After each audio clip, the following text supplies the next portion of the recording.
So, nagiging narong darkness, even yung mga iniisip mo, siyempre mag-isip ka ng masama sa kapwa mo. Uy, ayan na siya ito. May balak to, may gusto pa. Okay. So, even yung isipan mo, yung thoughts mo, yung pananalita mo, pati yung mga actions mo, ay influence na ng darkness. Yun yung point. Now, kung dapat maging generous pala tayo, ang sabi ng verse 24, walang aliping makapaglingkod sa dalawang Panginoon. So, ang tinitingnan na natin ngayon ay kung kanino ka maglilingkod. Sapagkat kapupuotan niya ang isa at ibigin ang ikalawa.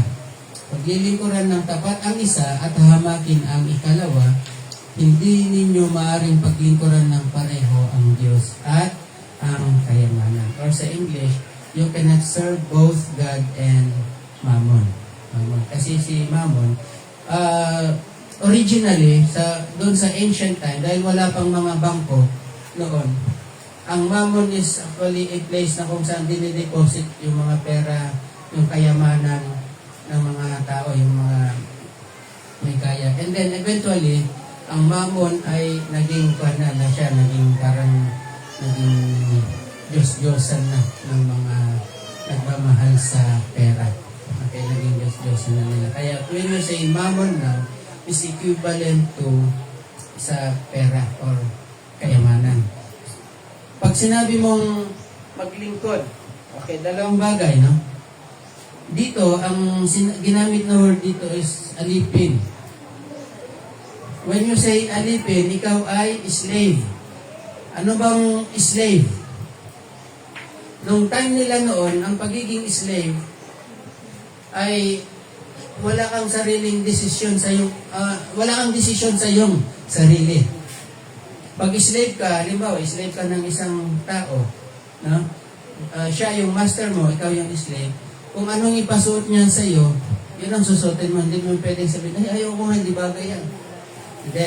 Pag sinabi niya, huwag kang magdamit, hindi ka talaga magdadamit kasi slave ka eh. Wala kang sariling desisyon, wala kang desisyon sa iyong sarili.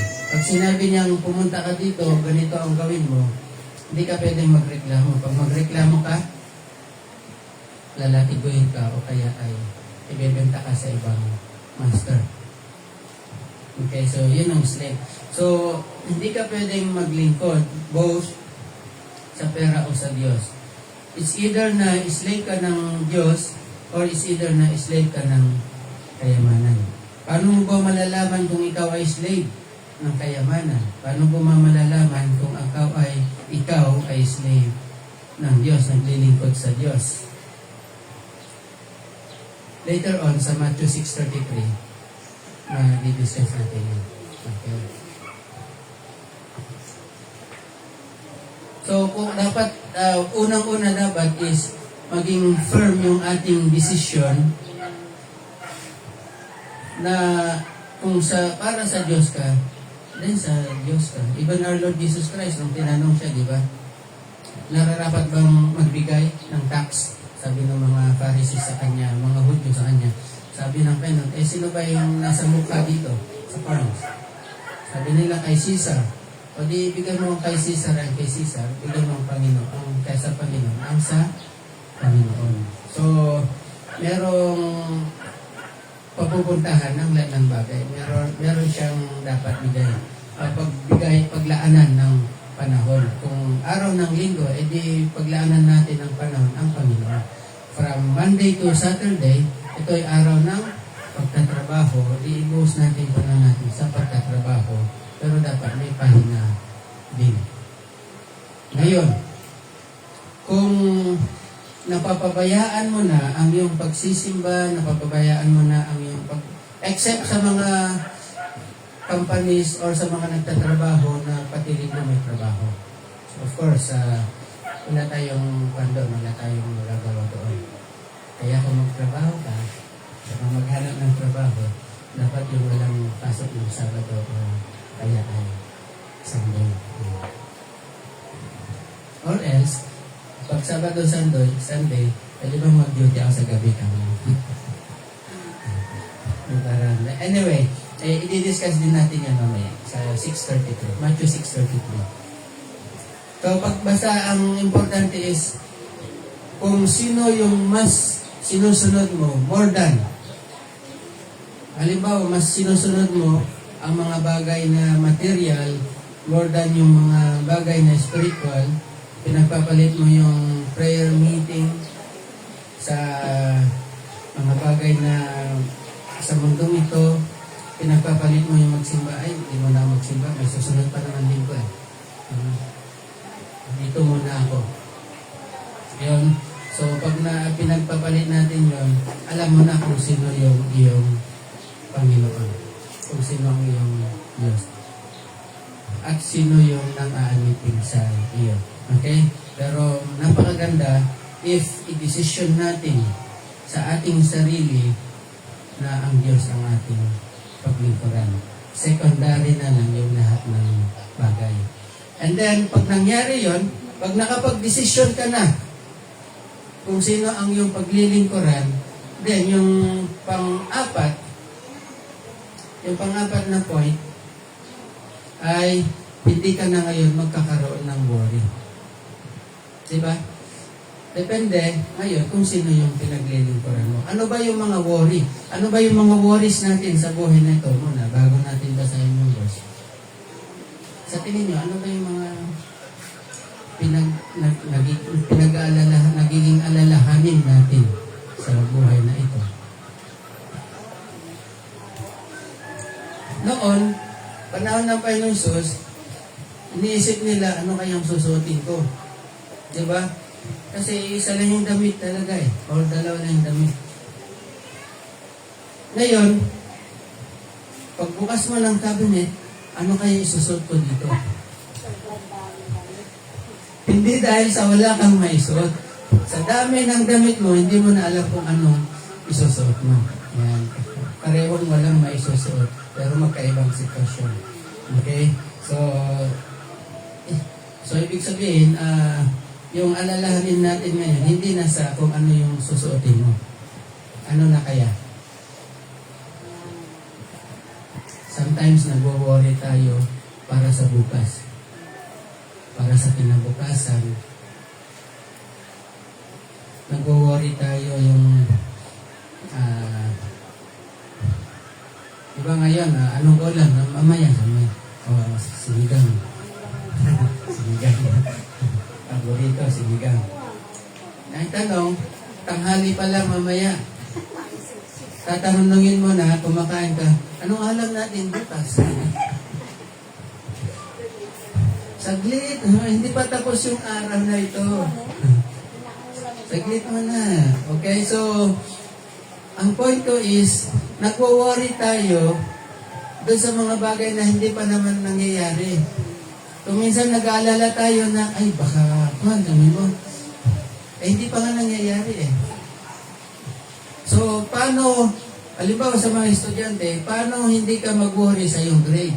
Usually, pag estudyante, nag-worry sa grade, okay, baka bumagsak ako, ganun lang.